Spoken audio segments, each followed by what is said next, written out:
नमस्कार, India news Haryana पर आप देख रहे हैं 22 जुलाई 22 खबर और मैं हूं आपके साथ आयुष रत्नांश। चलिए अब शुरुआत करेंगे 22 जुलाई 22 खबर की। सोनीपत ने एक पत्नी ने अपने प्रेमी के साथ मिलकर अपने पति को मौत के घाट उतार दिया।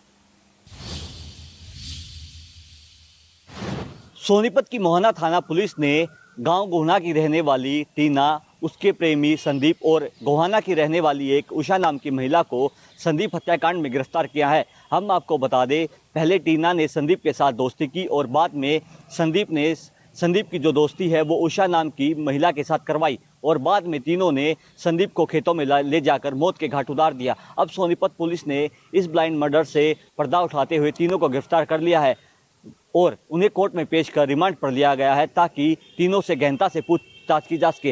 हालांकि सोनीपत पुलिस ने मीडिया को ये बताया है कि उषा के पहले संदीप के साथ दोस्ती करवाई गई संदीप उर्फ बोदा द्वारा और उसके बाद में तीनों ने, टीना, संदीप और उषा ने खेतों में ले जाकर संदीप की हत्या कर दी। सोनीपत से इंडिया न्यूज़ के लिए सनी मलिक। वहीं कैथल में महंत रामभज की हत्या की गुत्थी को पुलिस ने सुलझा लिया है और पुलिस ने 5 आरोपियों को इस सिलसिले में गिरफ्तार किया है। कैथल पुलिस को एक बहुत बड़ी कामयाबी हासिल हुई है। कुछ दिन पहले एक महंत की हत्या कर दी गई थी। उस हत्या के आरोपी थे जिन्होंने महंत की हत्या की गई थी वो फरार चल रहे थे, लेकिन जो गांव वाले थे वो बिल्कुल प्रशासन के पास आकर प्रदर्शन कर रहे थे। सड़कों पर प्रदर्शन चल रहा था, नारेबाजी, जाम भी उनके द्वारा लगाया गया था। तो उसके बावजूद कैथल एसपी शशांक कुमार सावन ने एक टीम गठित की सीआईए 1 की। तो उस सीआईए 1 की टीम को उन 5 आरोपियों के पीछे लगाया। तो आज कल वो 5 के 5 आरोपी पुलिस द्वारा काबू कर लिए गए और उन आरोपियों से जब पूछताछ की गई तो उन्होंने बताया कि जो महंत था जिसका उन्होंने हत्या की थी उनसे उन्होंने फिरौती ली हुई थी। लगभग 4 लाख रुपए की उन्होंने फिरौती ली हुई थी। उनमें से 50,000 रुपये उनको जो महंत था।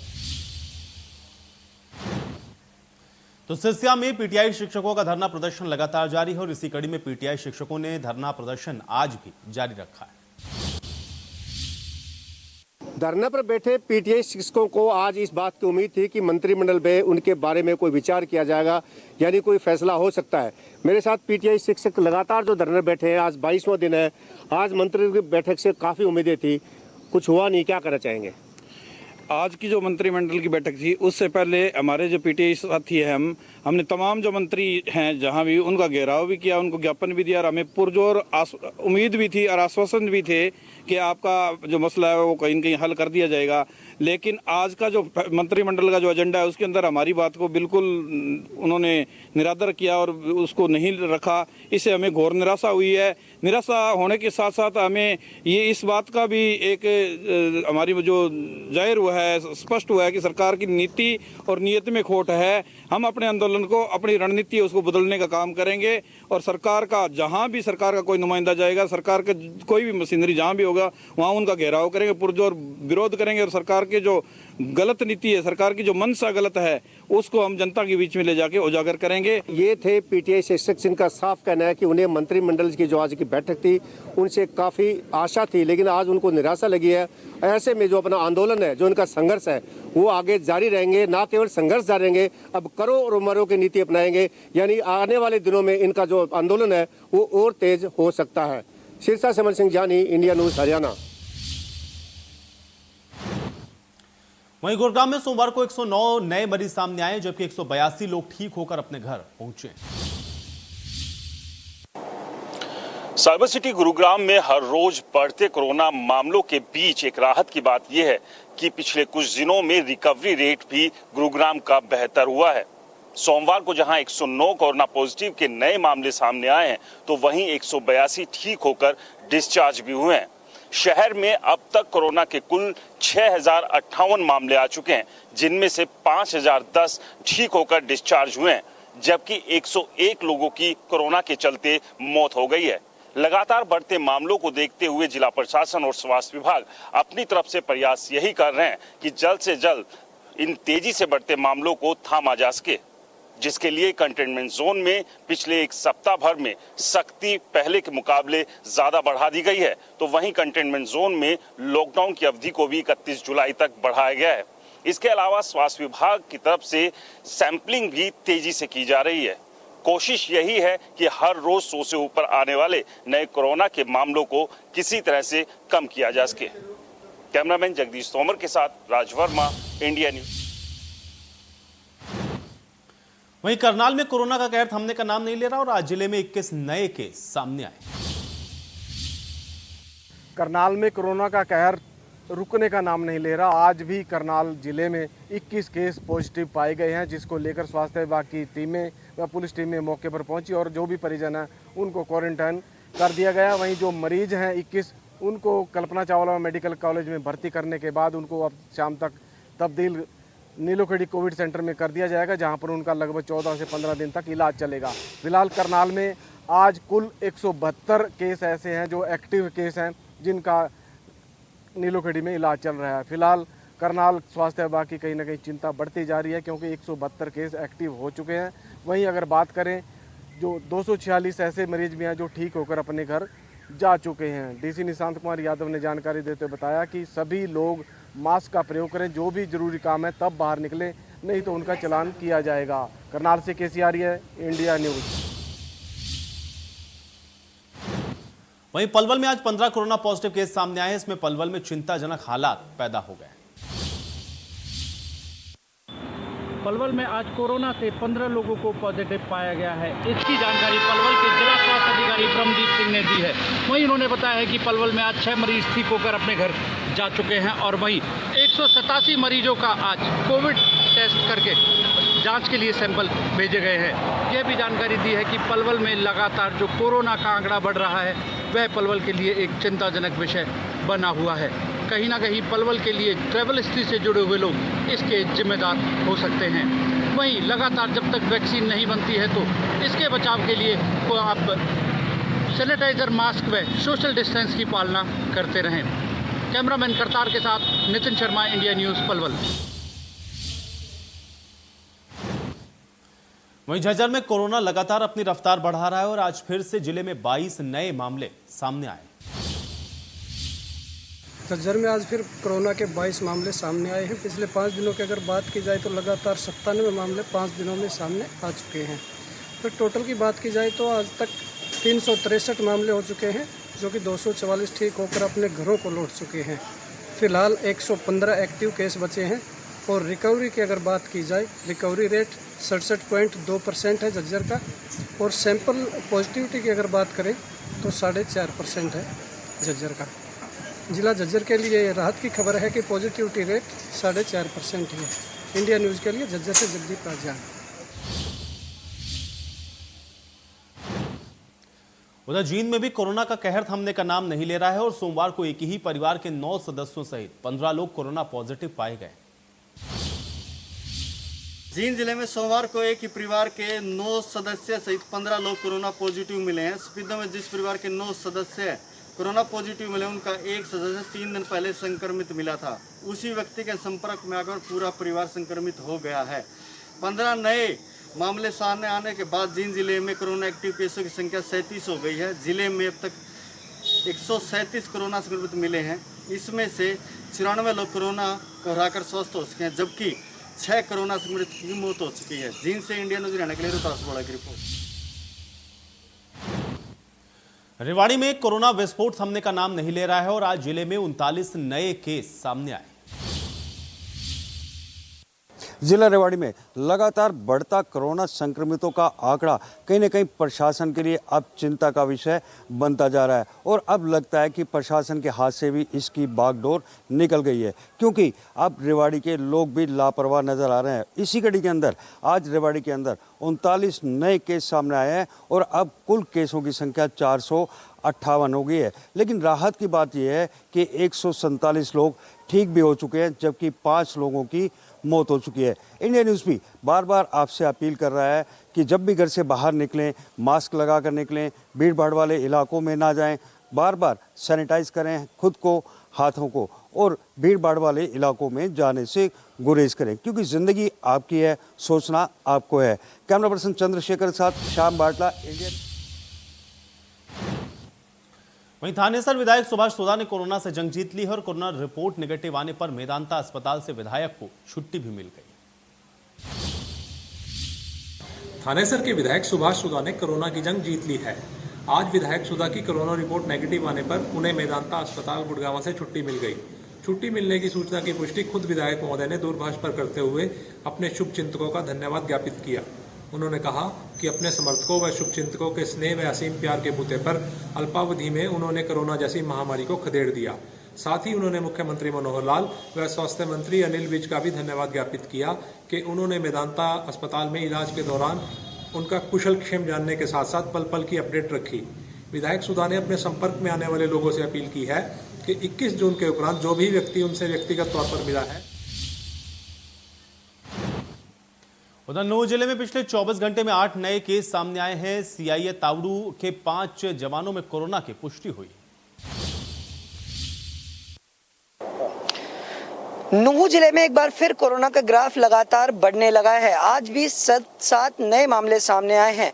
वहीं अब कुल आंकड़ा 254 पर पहुंच गया है, तो एक्टिव मामले 66 हो गए हैं। हालांकि राहत की बात यह है कि अभी तक 188 लोग ठीक होकर अपने घर लौट चुके हैं, लेकिन लगातार बढ़ते हुए मामले कहीं ना कहीं जिला प्रशासन के सामने एक संकट की घड़ी पैदा कर रहे हैं, क्योंकि नूह एक बार कोरोना फ्री हो चुका है, लेकिन उसके बाद लगातार बढ़ते हुए मामले और सबसे ज्यादा मामले ग्रामीण इलाकों से आ रहे हैं। इसी को लेकर जिला प्रशासन की तरफ से लगातार लोगों को जागरूक करने के लिए बाकायदा एक स्वास्थ्य विभाग की टीम भी गठित की है, जो गांव-गांव जाकर लोगों को कोरोना के बारे में जानकारी दे रही है और इससे बचने के लिए सावधानी और एहतियात के तौर पर क्या क्या करना चाहिए, उन तमाम बातों को भी लोगों को बता रही है। नूह से कैमरामैन जगदीश तोमर के साथ देवेंद्र भारद्वाज। तो सावन के महीने की शुरुआत हो चुकी है और मंदिरों में इस दौरान सोशल डिस्टेंसिंग नजर आई है। सावन का महीना और पहला सोमवार, अक्सर यहाँ पर गहमा गहमी देखी जाती थी। लोग आते ही इस घंटे को बजाते थे, लेकिन घंटे को पूरी तरह से कवर अप किया गया है, बंद किया गया है, ताकि लोग इसको छू ना सकें, लोग इसको बजा ना सकें, और वजह कोरोना संक्रमण के खतरे। और ठीक इसी तरह से यहाँ पर भी पूरी तरह से लोग दीप प्रज्वलित करते थे। दीप प्रज्वलन के लिए यहाँ पर जगह बनाई गई थी, मुकर्रर की गई थी, लेकिन उस चीज़ को भी, उस स्थान को भी यहाँ से हटा दिया गया है। वो चीज़ें भी यहाँ से हटा दी गई हैं, ताकि लोग जो है किसी भी तरह से यहाँ पर कोई चीज़ ना छू सकें, और क्योंकि छूने से संक्रमण के खतरे ज़्यादा बढ़ते हैं। ठीक इसी तरह के इंतजामात भिवानी के प्रसिद्ध जोगीवाला शिव मंदिर में किए गए हैं। विश्व प्रसिद्ध ये मंदिर है, जहाँ पर अक्सर हजारों की भीड़, और खासतौर पर अगर बात की जाए सावन के महीने में और सोमवार के दिन, तो यहाँ पर लाखों लोग, उनकी भीड़ यहाँ पर उमड़ती देखी जाती है। लोग ज़रूर आ रहे हैं ये सोचकर कि मंदिर में जाकर वो पूरी तरह से पूजा अर्चना कर पाएंगे। लोग आ भी रहे हैं, लेकिन बाकायदा हिदायतें दी गई हैं कि मास्क लगा कर आएँ, हाथों को घर से ही सैनिटाइज करके आए। यहाँ पर भी सैनिटाइजर की व्यवस्था की गई है, ऐसा नहीं है कि यहाँ पर सैनिटाइजर की व्यवस्था नहीं है। गोले बनाए गए हैं बाकायदा, यहाँ पर आप देख पाएंगे उन गोलों के बीच ही लोग आकर खड़े हो सकते हैं। वो मार्क्स यहाँ पर जो है वो लगाए गए हैं, वो तीर के निशान लगाए गए हैं, ताकि लोग उन्हीं निशानों के बीच खड़े हो सकें। साथ ही साथ बैरिकेडिंग की गई एंट्रेंस के साथ ही, और एंट्रेंस पर ही लोगों को, जो लोग बिना मास्क के आ रहे हैं, उनको यहाँ से बाहर भेजा जा रहा है, उनसे अनुरोध करके कि वो लोग बिना मास्क के अंदर ना आए। 2 गज की दूरी के फार्मूले को यहाँ पर भी पूरी तरह से इम्प्लीमेंट किया गया है। और आखिर किया भी क्यों ना जाए, सवाल धार्मिक आस्था का भी है, सवाल लोगों की सेहत का भी है, और उसके साथ साथ सवाल भारत को कोरोना मुक्त बनाने का भी है। वीडियो जर्नलिस्ट सुमित अवस्थी के साथ रवि जांगड़ा, इंडिया न्यूज़। तो वहीं यमुनानगर में इस बार कांवड़ यात्रा पर रोक रहेगी और सभी धार्मिक संस्थाओं की मीटिंग लेकर के सभी अधिकारियों को दिशा निर्देश जारी कर दिए गए। इस बार ना तो कांवड़ यात्रा चलेगी और ना ही किसी तरह के शिविर लगाए जाएंगे। इसको लेकर के यमुनानगर प्रशासन ने एक मीटिंग की है, जिसमें उपायुक्त मुकुल कुमार और एसपी कमलदीप ने छोटे अधिकारियों की मीटिंग ली, जिसमें एसडीएम, सीटीएम और सभी को ये निर्देश दिए गए हैं। और इसमें जो कांवड़ शिविर लगाने वाली संस्थाएं थी, उन्होंने भी भाग लिया, और सबको यही कहा गया कि कोई भी आदमी कांवड़ शिविर ना तो लगाएगा, ना किसी तरह से सहयोग करेगा। और यदि कोई भी आदमी यदि हरिद्वार में जल लेने के लिए जाता है या कांवड़ इस्तेमाल करेगा, तो उसके खिलाफ कानूनी कार्रवाई की जाएगी। यमुनानगर में भी ये जो यहाँ पर बॉर्डर हैं वो 3 जगह से बॉर्डर सील कर दिया गया है ताकि कोई भी आदमी उत्तराखंड ना पहुँच सके, क्योंकि हरिद्वार में जो भी गंगा के पास जाएगा वहाँ भी प्रशासन ने जब मीटिंग लगाई थी तो ये कहा था कि एक तो वहाँ पर गंगा जल लेना अलाउड नहीं है। यदि कोई भी आदमी वहाँ से कावड़ के लिए जाता है उसको 14 दिन के लिए क्वारंटाइन कर दिया जाएगा।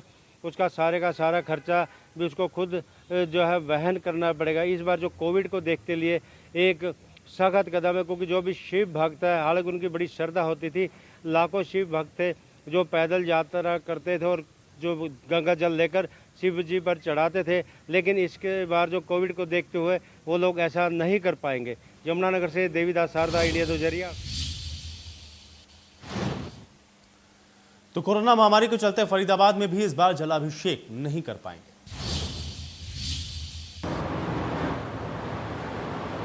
आज से सावन के महीने की शुरुआत हो चुकी है और आज पहले दिन ही सोमवार का दिन सावन का है और इस सोमवार के दिन हिंदू मान्यताओं के अनुसार ये काफ़ी फलदायक सोमवार होता है और जो सावन के तमाम जितने भी सोमवार होते हैं भक्त कहीं ना कहीं शिवालयों में पहुंचते हैं और पूजा पाठ वहां करते हैं और अपनी मन्नत मांगते हैं। लेकिन इस बीच कोरोना है और कोरोना में तमाम जो धार्मिक स्थल हैं वो बंद कर दिए गए हैं, इसलिए अब मंदिरों में भक्त नहीं पहुंच रहे हैं। हम आपको दिखा देते हैं, देखिए एक शिवालय में हम पहुंचे हैं। यहाँ नेशनल हाईवे पर फरीदाबाद में ये शिवालय है और इस मंदिर की काफ़ी मान्यताएं हैं। इस मान्यताओं की अगर बात करें तो शिवरात्रि के दिन यहाँ भक्तों का लंबा तांता लगा रहता था। जो कांवड़ लेकर लोग पहुँचते थे शिवरात्रि को यहाँ जलाभिषेक भगवान शिव का किया जाता था, लेकिन इस बार मंदिर में अकेलापन, सूनापन है, खाली मंदिर है, भक्त नहीं पहुँच रहे हैं क्योंकि कोरोना है और सरकार की तरफ से मना किया गया है। इस बीच में सरकार ने कांवड़ यात्रा को भी स्थगित कर दिया है। जो सावन के शुरुआत से ही और शिवरात्रि तक कांवड़ यात्रा चलती है और हरिद्वार से गंगा जल लेकर शिवरात्रि को अपने अपने मंदिरों में इष्ट देवता पर शिवालयों में जलाभिषेक किया जाता था, लेकिन इस बार ऐसा नहीं हो पाएगा क्योंकि सरकार की तरफ से साफ मना कर दिया गया। और साफ मना करने की वजह भी यही है कि कोरोना का संक्रमण लगातार बढ़ता जा रहा है। फरीदाबाद में जिस तरह से लगातार संक्रमण बढ़ रहा है तो उसको देखते हुए भी ये यात्रा स्थगित की गई है। तमाम जो ट्रांसपोर्टर हैं उनसे पुलिस आयुक्त की तरफ से साफ निर्देश जारी कर दिए गए हैं कि डाक कांवड़ के लिए कोई भी अपने वाहनों की बुकिंग नहीं करेगा। इस बीच में अगर जलाभिषेक के लिए हरिद्वार पहुंचते हैं लोग गंगा जल लेने के लिए तो वहां कई राज्यों में होकर निकलना पड़ेगा। ये तमाम तरह की मुश्किलात भी होंगे, चाहे हम दिल्ली की बात करें, यूपी की, उत्तराखंड की, वहां से निकलना पड़ेगा। और वहां की सरकारों ने भी कांवड़ यात्रा पर पूरी तरह से प्रतिबंध लगा दिया और यही वजह है कि इस बार कांवड़ यात्रा नहीं होगी, लोग शिवालयों में जलाभिषेक नहीं कर पाएंगे। लेकिन हरियाणा सरकार की तरफ से इस बीच कुछ राहत देते हुए खुद अपनी तरफ से गंगा जल मंगाने की हरिद्वार से बात की जा रही है कि ताकि कुछ विशेष चुनिंदा मंदिरों पर जलाभिषेक शिवरात्रि के दिन किया जाए। अब देखने वाली बात होगी कि किस तरह से शिव भक्त मंदिरों तक पहुंचेंगे और जो शिवालयों में जलाभिषेक होता है वो किस तरह किया जाएगा। फरीदाबाद से देवेंद्र कौशिक, इंडिया न्यूज।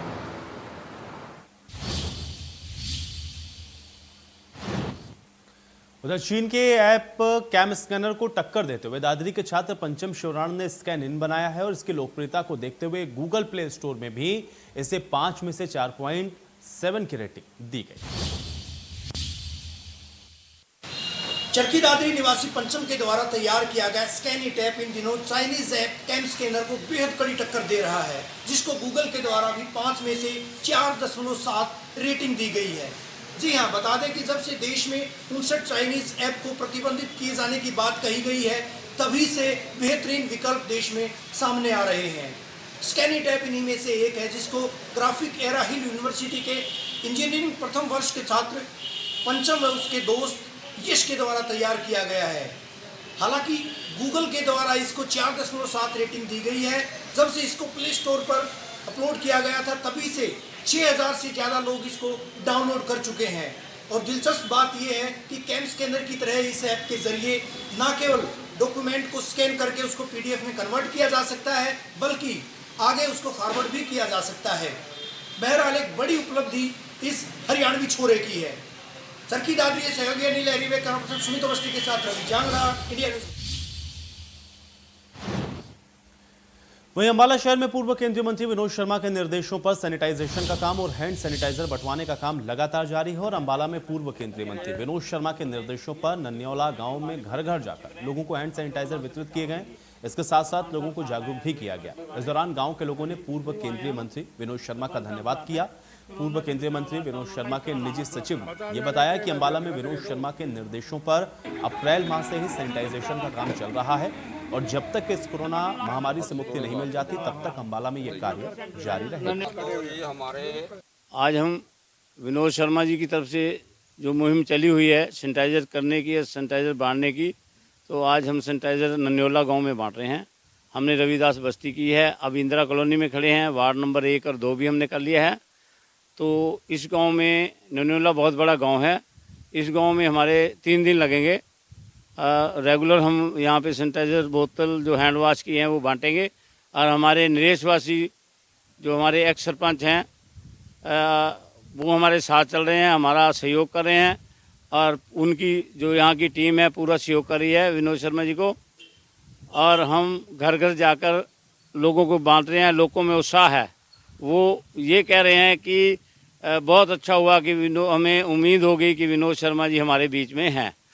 तो विनोद शर्मा की भी इच्छा है कि वो तो ये कहते हैं कि ये हमारा घर है अंबाला हल्का और मैं सदा अंबाला के लिए हूँ और अंबाला को छोड़कर मैंने कहीं नहीं जाना। मैं और मेरा परिवार अंबाला को समर्पित है। तो विनोद शर्मा जी कोई भी दुख तकलीफ आए हर वक्त तैयार खड़े हैं। अब ये कोरोना के आए हम 10 अप्रैल से सैनिटाइज़र कर रहे हैं, सैनिटाइज़र बोतलें बांट रहे हैं। 10 अप्रैल से हम रेगुलर चल रहे हैं। अप्रैल, मई, जून, जुलाई का महीना चल रहा है। तो अभी भी जब तक भी कोई दिक्कत महसूस होती रहेगी तो विनोद शर्मा जी अपने स्टैंड पे कायम हैं। उनकी ये इच्छा है कि मेरा अंबाला, मेरा हल्का सुरक्षित रहे, कोरोना से, किसी भी बीमारी से इनको कोई दिक्कत परेशानी ना आए और वो हर वक्त अंबाला हल्का के लोगों के लिए हर वक्त तैयार हैं। दुख हो या सुख हो, सुख में भी ब्याह शादी होती हैं तभी विनोद शर्मा जी का सगन मेरे द्वारा यहाँ पहुँचता है। विनोद शर्मा जी नज़दीक होते हैं तो वो खुद आते हैं। और विनोद शर्मा जी की सोच है कि कोरोना से बचाव के लिए जितना भी मेरे द्वारा सहयोग हो सकेगा मैं करूँगा और मेरा कोई परिवार, मेरा कोई साथी ना छूटे, वो इस बीमारी के दायरे में ना आए और उससे उसका बचाव हो, सुरक्षा कवच उसके ऊपर कायम रहे। और विनोद शर्मा की तरफ से हर वक्त आप सबको सहयोग रहेगा।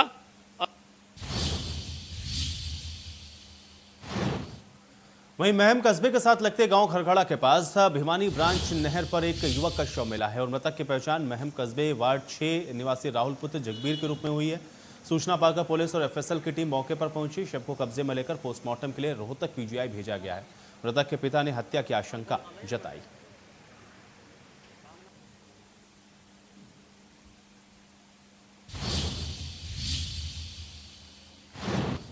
वहीं जाने माने फिल्म स्टार आयुष्मान खुराना पंचकुला पहुंचे और आयुष्मान पंचकुला सेक्टर 1 के मिनी सचिवालय के तहसील ऑफिस में प्लॉट की रजिस्ट्री करवाने के लिए पहुंचे थे। उन्होंने पंचकुला में 2 प्लॉट खरीदे हैं। आयुष्मान खुराना की हाल ही में नई फिल्म गुलाबो सिताबो आई है जिसको दर्शकों ने खूब पसंद किया।